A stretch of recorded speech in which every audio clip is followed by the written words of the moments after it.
Assalamualaikum warahmatullahi wabarakatuh.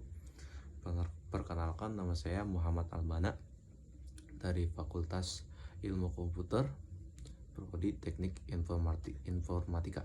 Di sini saya akan membahas tentang tugas dari bahasa Indonesia, yaitu mengenai ragam bahasa. Saya akan sedikit menjelaskan terlebih dahulu apa itu ragam bahasa, terutama ragam bahasa Indonesia.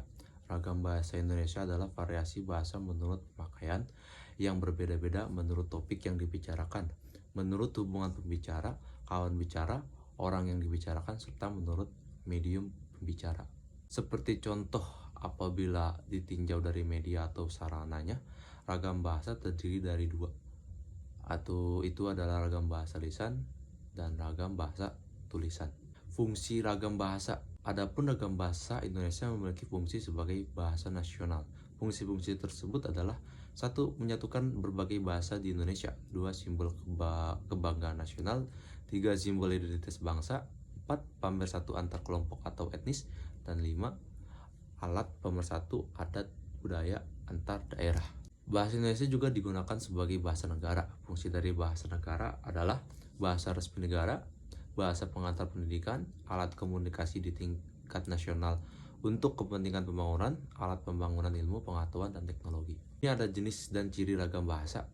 Seperti yang kita ketahui, bahasa Indonesia memiliki berbagai jenis ya. Ini ada ragam jenis lisan. Ragam bahasa lisan merupakan bahasa yang dihasilkan melalui alat ucap dengan fonem sebagai unsur dasar.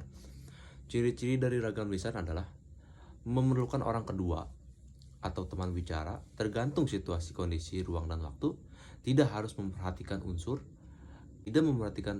gramatikal, hanya perlu intonasi serta bahasa tubuh, berlangsung cepat, sering dapat berlangsung tanpa alat bantu, kesalahan dapat dikoreksi, dapat dibantu dengan gerak tubuh dan mimik wajah serta intonasi. Sedangkan ragam tulis memiliki ciri-ciri tidak memerlukan orang kedua, tidak tergantung kondisi, harus memperhatikan unsur gramatikal, berlangsung lambat, selalu memakai alat bantu, kesalahan tidak dapat dikoreksi, tidak dapat dibantu dengan gerak tubuh atau mimik wajah ya. Adapun beberapa contoh ragam bahasa lisan yaitu dibawakan di acara-acara tertentu ya.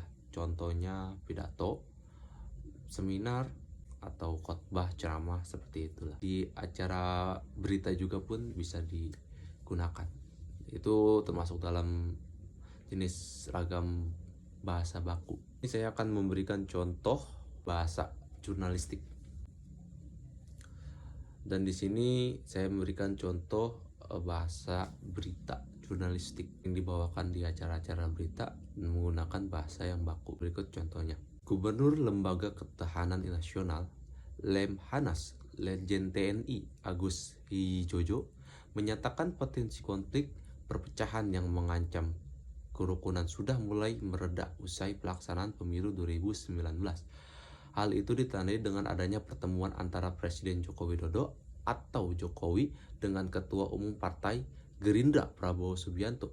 Kemudian saat pelantikan menteri pun Prabowo menjadi salah satunya sebagai Menteri Pertahanan. Bahkan tokoh yang dulu bersaing dalam kontes politik kini bersatu untuk menjalankan pemerintahan, kata Agus di Gedung Lemhanas, Jakarta Pusat, Selasa 5 September 2019. Dan menyebut sebagai lembaga non-kementerian, Lemhanas memiliki tanggung jawab moral dan menjaga keutuhan bangsa selama kontestasi politik pemilu 2019. Oke, mungkin itu saja. Sekian dari saya adalah contoh dan penjelasan tentang ragam bahasa. Mungkin kurang lebihnya mohon maaf, bisa dikoreksi. Sekian. Assalamualaikum warahmatullahi wabarakatuh. Terima kasih.